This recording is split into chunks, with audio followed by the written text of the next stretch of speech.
Entrevista a Destino Panamá. Bueno, Nubia, muchas gracias. A la orden siempre. Gracias. Empezamos entonces con la entrevista.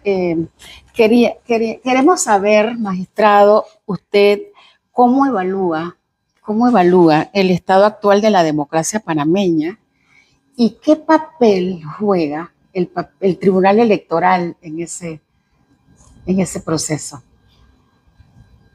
La evaluación que yo pudiera hacer de la democracia en Panamá es muy buena. Si la comparamos con otros países, yo diría que mucho mejor. Y el papel que juega el Tribunal Electoral en la democracia es de vital importancia. Por eso le llamamos la Casa de la Democracia.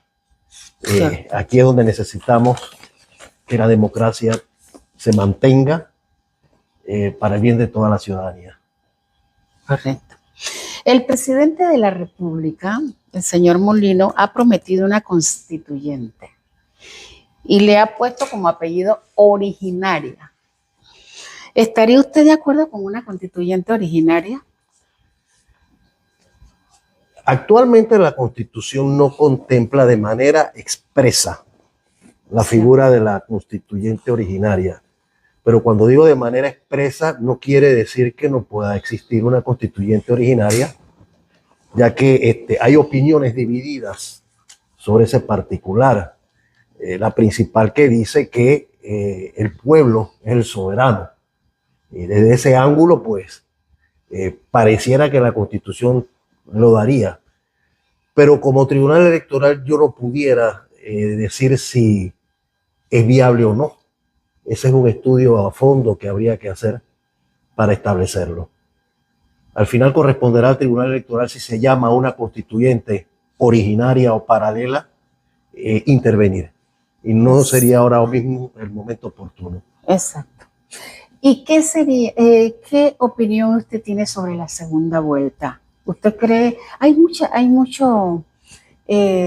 ahora mismo hay muchos comentarios en el sentido de que ese presidente fue elegido solamente con el 33% o el 34%, pero la Constitución lo establece así, ¿no? Que de que es la mayoría después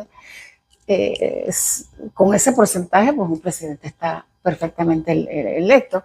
Pero usted, ¿cómo ve eso? ¿Usted piensa que es necesaria una segunda vuelta? Usted me respondió. Es un problema constitucional. Sí. La Constitución establece la prohibición de la reelección inmediata por 2 periodos, lo que significa que tendría que hacerse una reforma constitucional. Exacto. Para lograr una segunda vuelta. Si se modifica, pues el artículo que actualmente lo prohíbe. Preside también la Comisión de Reformas Electorales. Para usted, ¿cuáles son los principales cambios que se deben hacer en ese código electoral o en esas reformas? Primero, como presidente del Tribunal Electoral y como presidente de la Comisión Nacional de Reformas Electorales, yo pienso que son varios temas los que serían necesarios, que requieren de una modificación.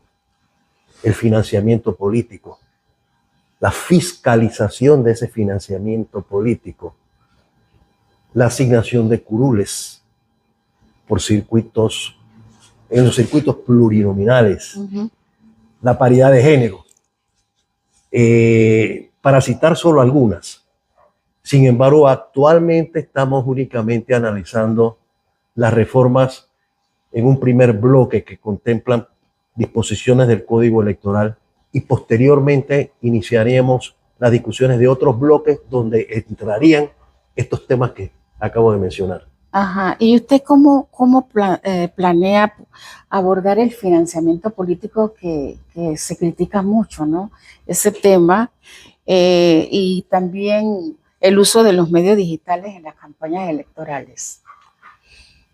Sí, la fiscalización de los financiamientos políticos se puede lograr a través de una transparencia de un fortalecimiento de esa fiscalización y de una rendición de cuentas.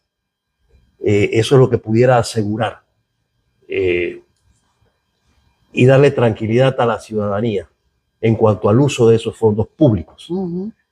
La tecnología también juega un papel muy importante y en la medida en que la tecnología sea bien usada, sería en beneficio. Totalmente. ¿Y qué medidas implementaría el Tribunal Electoral para garantizar esa transparencia? La transparencia de la que usted se ha referido. De manera que haya una confianza ciudadana, pues, en los próximos procesos electorales. Sí, en los próximos procesos electorales el uso del financiamiento político se puede garantizar, como mencioné hace un momento, a través de una fiscalización férrea. Tienen que existir disposiciones que establezcan de una manera más clara el uso que se le pueden dar a esos fondos y exigir una verdadera rendición de cuentas. Que es lo que no hay ahora, ¿no? Que por eso es que pasan cosas. Sí hay una fiscalización, actualmente existe, incluso hay una dirección de fiscalización de financiamiento político, pero se requiere normas que hagan más efectivo el uso de esos fondos, de esos fondos públicos. Ajá. Sería como una reglamentación, digamos, de cómo... Se podría reglamentar. En mi opinión, sería mejor si lo elevamos a rango de ley y que no esté sujeto a reglamentaciones, que es lo que a veces se critica. Que el tribunal está interpretando o legislando a través de reglamentos. Ok. ¿Y cómo garantiza la seguridad y privacidad de los datos personales en un contexto de creciente digitalización? La forma de garantizar es cumpliendo, como en efecto lo está haciendo el Tribunal Electoral, con las normas internacionales sobre el uso de la tecnología, las herramientas que ya existen y el cumplimiento de la Ley 81, que precisamente se refiere a la protección de datos personales y convenios. Entonces, a través del cumplimiento de la ley, del uso adecuado de la tecnología, se logra ese objetivo. La seguridad de los datos, para que la ciudadanía esté tranquila que sus datos personales se van a mantener en reserva. Sí, eso es importante. Su nombramiento, magistrado, ha sido destacado por no estar vinculado a partidos políticos. Los anteriores, por lo general, casi siempre fueron vinculados a partidos políticos. ¿Cómo asegura el Tribunal Electoral o cómo va a mantener esa desvinculación, digamos, con el tema político? Digo, no se puede desvincular del todo, pero ¿cómo usted piensa mantener esa línea de independencia? Continuar con mi trayectoria, transparencia y fundamentar decisiones en apego a lo que establece la Constitución y la ley. Yo creo que es la mejor manera. Claro. De esa manera no se reciben presiones políticas. Exacto. Dicen que los jueces y los magistrados hablan de sus fallos a través de las sentencias. Entonces, una sentencia bien motivada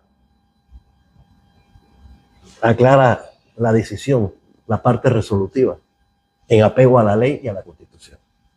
Claro. ¿Y usted cómo evalúa la efectividad de la educación cívico-electoral en Panamá y qué mejoras usted siente que son necesarias? La educación cívica es para el Tribunal Electoral algo muy importante.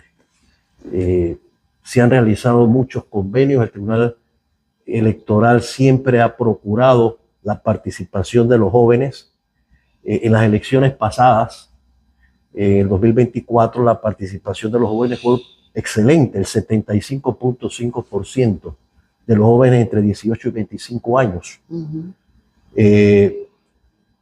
Hace 2 días, el día lunes, el Tribunal Electoral firmó un convenio con Metro para llevar adelante lo que se denomina Debate Z. A través de esos convenios y una educación cívica, logramos pues esa participación.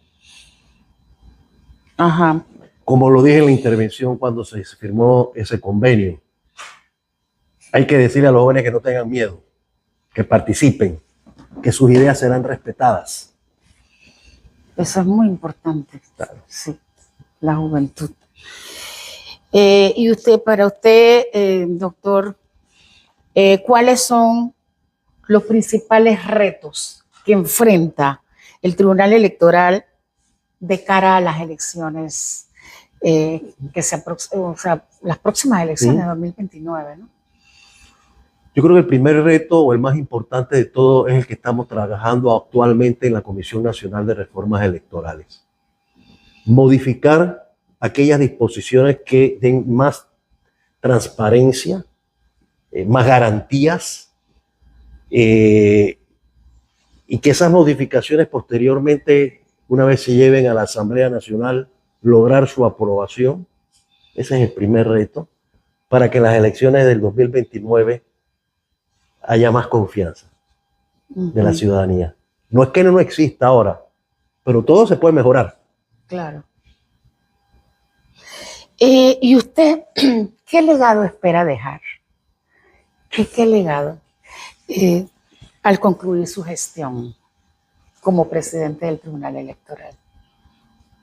Bueno, al concluir mi gestión como presidente del Tribunal Electoral es muy distinto que al concluir mi gestión como magistrado. No, como magistrado son 10 años, sí. Pero como presidente, bueno, la presidencia es por 2 años. Sí.